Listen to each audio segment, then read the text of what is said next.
Doctor Arun, ഇവിടെ കോൺഗ്രസിന്റെ പ്രതിനിധി ബഹുമാന്യനായ ദീപ്തി മേരി വർഗീസ് പറയുന്നു ഫാസിസത്തിനെതിരായിട്ടുള്ള പോരാട്ടമാണ്. പരമാവധി കോൺഗ്രസും ബി ജെ പിയും തമ്മിലാണ് പോരാട്ടം. ആയിക്കോട്ടെ, പക്ഷെ എന്തുകൊണ്ടാണ് ഈ ഫാസിസത്തിനെതിരായിട്ടുള്ള പോരാട്ടത്തിൽ ഹിന്ദി ഹൃദയഭൂമിയിൽ പോയി മത്സരിച്ച് ചങ്കുറ്റം തെളിയിക്കാൻ രാഹുൽ ഗാന്ധി അടക്കമുള്ള നേതാക്കന്മാർ തയ്യാറാകാത്തത്? ഇന്ത്യ മുന്നണിയിലെ തന്നെ മറ്റൊരു ഘടകകക്ഷിയായ മറ്റൊരു മുന്നണി കക്ഷിയായ CPM അടക്കം നേതൃത്വം കൊടുക്കുന്ന ഈ കേരളത്തിൽ വന്ന് തന്നെ മത്സരിക്കാൻ തയ്യാറാകുന്നത് എന്തുകൊണ്ട് എന്നതാണ് പ്രശ്നം. 2019 സാഹചര്യമല്ല ഇപ്പോൾ ഉള്ളത്. 2019 ഇന്ത്യ മുന്നണിയില്ല. അന്ന് കോൺഗ്രസിന് തീരുമാനിക്കാം, എവിടെ വേണമെങ്കിലും മത്സരിക്കാം. പക്ഷേ ഇപ്പോൾ എന്താണ് ബുദ്ധിമുട്ട്?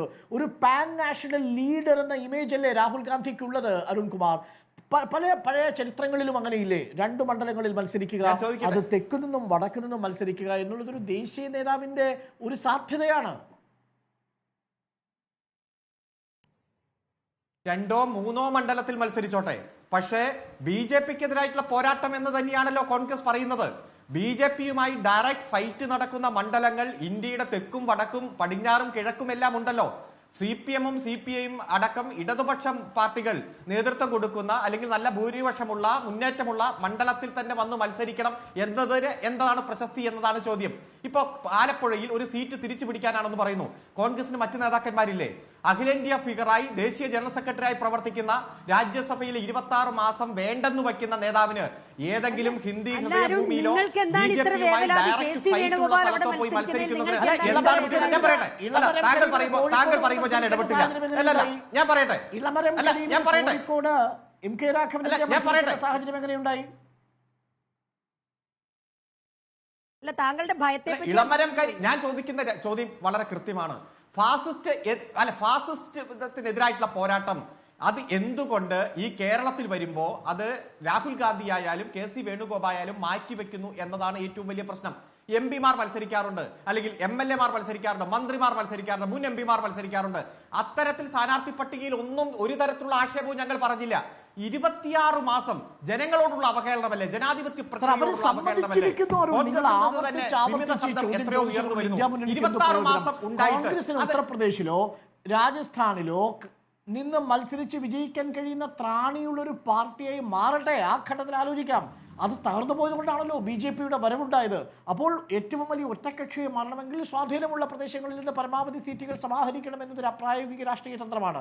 ആ പ്രായോഗിക രാഷ്ട്രീയ തന്ത്രത്തെ നമ്മൾ എത്ര കാലം ഇങ്ങനെ പുച്ഛിച്ചിരിക്കും? താങ്കൾ പറഞ്ഞല്ലോ രാജ്യസഭ MP-യുടെ കാര്യം. കോഴിക്കോട് മത്സരിക്കാൻ വരുന്ന ഇളമരംകരിയും രാജ്യസഭ MP അല്ലേ സർ?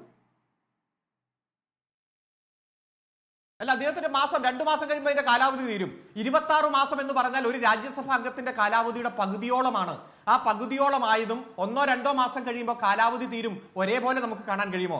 ഡോക്ടർ അരുൺ, ഒരു കാര്യം മനസ്സിലാക്കേണ്ടത്, കോൺഗ്രസിൽ നിന്ന് ഓരോരുത്തർ പോകുമ്പോൾ പൊട്ടിച്ചിരിക്കുന്ന ഊറിച്ചിരിക്കുന്ന പാർട്ടിയല്ല CPM.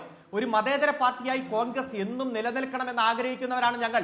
പക്ഷെ ഞങ്ങൾ ഇത് ചൂണ്ടിക്കാണിക്കുന്നത് ഇങ്ങനെ ഒരു പാർട്ടിയിൽ നിന്ന് കൊഴിച്ചുപോക്കലുണ്ടോ? ഒരു മാസത്തിനുള്ളിൽ 32 നേതാക്കന്മാരാണ് സാർ പോയത്. 13 മുൻ മുഖ്യമന്ത്രിമാർ ഇപ്പോൾ BJPയിലാണ്, കോൺഗ്രസിന്റെ മുഖ്യമന്ത്രിമാർ. ഇപ്പോൾ ഈ രാജ്യത്ത് BJPയുടെ മുഖ്യമന്ത്രിമാരായി പ്രവർത്തിക്കുന്ന 4 പേർ പഴയകാല കോൺഗ്രസ് മുഖ്യമന്ത്രിമാരാണ്. അതായത് കോൺഗ്രസ് മുഖ്യമന്ത്രി തന്നെ BJP മുഖ്യമന്ത്രിയായി മാറുന്നത് നാം കാണുകയാണ്. PCC പ്രസിഡന്റുമാർ പോവുകയാണ്. എത്രയോ വർക്കിംഗ് പ്രസിഡന്റ് ആണ് മഹാരാഷ്ട്രയിലും മധ്യപ്രദേശിലും ഹരിയാനയിലും എല്ലാം പോയിക്കൊണ്ടിരിക്കുന്നത്. കമൽനാഥ് നമുക്കറിയാം 9 തവണ MP ആയതാണ്, 4 തവണ അദ്ദേഹം മന്ത്രിയായതാണ്, കേന്ദ്രമന്ത്രിയായി. മുഖ്യമന്ത്രിയായ വിളിച്ചോ എന്ന് BJPയുടെ ഓരോ ദിവസം വിളിച്ചു ചോദിച്ചുകൊണ്ടിരിക്കുകയാണ്. വിക്രമാദിത്യ സിംഗിനെ കുറിച്ച് അദ്ദേഹം പറഞ്ഞു. അദ്ദേഹം എവിടെയാണ്, കോൺഗ്രസിലാണോ BJPയിലാണോ എന്ന് ആർക്കും അറിയില്ല. ഇവിടെ തന്നെ 2023 ഏപ്രിൽ മാസം 6-ാം തീയതിയാണ് ശ്രീ AK ആന്റണിയുടെ മകൻ അനിൽ ആന്റണി കോൺഗ്രസ് വിട്ടു പോയത്. പിറ്റേ ദിവസം പത്മജ വേണുഗോപാൽ ഒരു പോസ്റ്റ് ഇട്ടു. അതിൽ 2 വാചകം വായിക്കാൻ നിങ്ങൾ എന്നെ അനുവദിക്കണം. എന്താണെന്നറിയോ? കരുണാകരന്റെ മക്കളായാലും ആന്റണിയുടെ മക്കളായാലും അവർ ജനിച്ചത് മുതൽ വിശ്വസിക്കുന്നതും കാണുന്നതും കോൺഗ്രസിന്റെ രാഷ്ട്രീയമാണ്. കുഞ്ഞുനാൾ മുതൽ അച്ഛനും അമ്മയും പറഞ്ഞു തന്നതും ഞങ്ങൾ കണ്ടതുമെല്ലാം കോൺഗ്രസ് നേതാക്കളുടെ ത്യാഗത്തിന്റെ കഥകളാണ്. അങ്ങനെ വളർന്ന ഒരാൾ എന്തുകൊണ്ട് ഈ പാർട്ടി വിട്ടുപോയി എന്ന് വളരെ ആഴത്തിൽ ആലോചിക്കേണ്ട കാര്യമാണ്. പ്രശ്നങ്ങൾ ഉണ്ടെങ്കിൽ തുടക്കത്തിലെ അത് പറഞ്ഞു തീർക്കണം. ഒരു കുടുംബമാകുമ്പോൾ ഇണക്കവും പിണക്കവും ഉണ്ടാകും. അതെല്ലാം നിസ്സാരമായി കാണുമ്പോഴാണ് ഇങ്ങനെയൊക്കെ സംഭവിക്കുന്നത്. വിഷമങ്ങൾ പലർക്കുമുണ്ട്. ഇതൊക്കെ പറഞ്ഞു തീർത്ത് എല്ലാവരും ഒരുമിച്ച് പോയാൽ മാത്രമേ ഈ പ്രസ്ഥാനം രക്ഷപ്പെടൂ. അനിൽ ആന്റണി പോയതിൽ എനിക്ക് വളരെ വിഷമമുണ്ട്. പക്ഷെ ഇതുപോലുള്ള കാര്യങ്ങൾ ആവർത്തിക്കാതിരിക്കാൻ ഈ നേതൃത്വം മുൻകൈ എടുത്തേ മതിയാകൂ. പത്മജ വേണുഗോപാൽ 10 മാസം മുമ്പ് ഫേസ്ബുക്കിൽ കുറിച്ചതാണ്. എല്ലാവരും വായിച്ചതല്ലേ? ഇവിടെ ശ്രീ അബ്ദുള്ളക്കുട്ടി പോയപ്പോ ടോം വടക്കം പറഞ്ഞു ഇതൊരു മഹാപ്രസ്ഥാനമാണ്, ഞങ്ങൾക്കൊരു ചുക്കും സംഭവിക്കില്ല. ടോം വടക്കം പോയപ്പോ അനിൽ ആന്റണി പറഞ്ഞു ഇതൊരു മഹാപ്രസ്ഥാനമാണ്, ഞങ്ങൾക്കൊരു ചുക്കും സംഭവിക്കില്ല. അതുപോലെ തന്നെ അനിൽ ആന്റണി പോയപ്പോ പത്മതിയും അത് പറഞ്ഞു ഇതൊരു മഹാപ്രസ്ഥാനമാണ്. ഇപ്പൊ അതെ പത്മജ പോയപ്പോ കെ മുരളീധരൻ പറഞ്ഞു മഹാപ്രസ്ഥാനമാണ്, ഒന്നും സംഭവിക്കില്ല. ഇങ്ങനെ ഓരോരുത്തർ പോയിക്കൊണ്ടിരിക്കുകയാണ്. നേതാക്കളുമായി കൂടിക്കാഴ്ച നടത്തിയെന്ന് പറയുമ്പോൾ ഞങ്ങളുടെ പഴയ നേതാവായിരുന്നു, പോയാൽ ഒരു ചുക്കും സംഭവിക്കില്ല എന്നാണ് പറയുന്നത്. ഇതേ കാര്യമാണ് പശ്ചിമ ബംഗാളിൽ പലതവണ നമ്മൾ പറഞ്ഞുകൊണ്ടിരുന്നത്. ഒന്നോ രണ്ടോ MLA പോയാൽ ഒരു ചുക്കും സംഭവിക്കില്ല. പക്ഷേ തെറ്റിദ്ധരിപ്പിക്കരുത്. ഡോക്ടർ അരുൺ, അല്ല ഒരു മിനിറ്റ് ഞാൻ പറഞ്ഞ് അവസാനിപ്പിക്കട്ടെ. ജനങ്ങളെ, പ്രേക്ഷകരെ തെറ്റിദ്ധരിപ്പിക്കരുത്. ഡോക്ടർ രാജേന്ദ്രൻ 2021 നിയമസഭാ തെരഞ്ഞെടുപ്പിൽ അവിടെ ദേവികുളത്തുനിന്ന് മത്സരിച്ച രാജയ്ക്കെതിരെ പ്രവർത്തിച്ചതിന് പാർട്ടി അന്വേഷണ കമ്മീഷൻ വെച്ച് അദ്ദേഹത്തെ പുറത്താക്കിയതാണ് മിസ്റ്റർ. പുറത്താക്കി 2 കൊല്ലം കഴിഞ്ഞപ്പോൾ അദ്ദേഹം മറ്റ് ചർച്ച നടത്തിയോ ഇല്ലയോ എന്ന് നമുക്കറിയില്ല. അത്തരത്തിലുള്ള ആളുകളും ഈ കേരളത്തിൽ 4 മുഖ്യമന്ത്രിമാരെ കോൺഗ്രസിന് ഉണ്ടായുള്ളൂ. ആർ ശങ്കർ, അദ്ദേഹത്തിന്റെ മകൻ മോഹൻ ശങ്കർ BJP-യിലാണ്. AK ആന്റണി, അദ്ദേഹത്തിന്റെ മകൻ അനിൽ ആന്റണി BJP-യിലാണ്. K കരുണാകരൻ, അദ്ദേഹത്തിന്റെ മകൾ പത്മജ വേണുഗോപാൽ BJP-യിലാണ്. ഇനി പോകാൻ ഒരു മുഖ്യമന്ത്രിയുടെ മകനേ ഉള്ളൂ. ചർച്ച ആരംഭിച്ചോ എന്ന് എനിക്കറിയില്ല.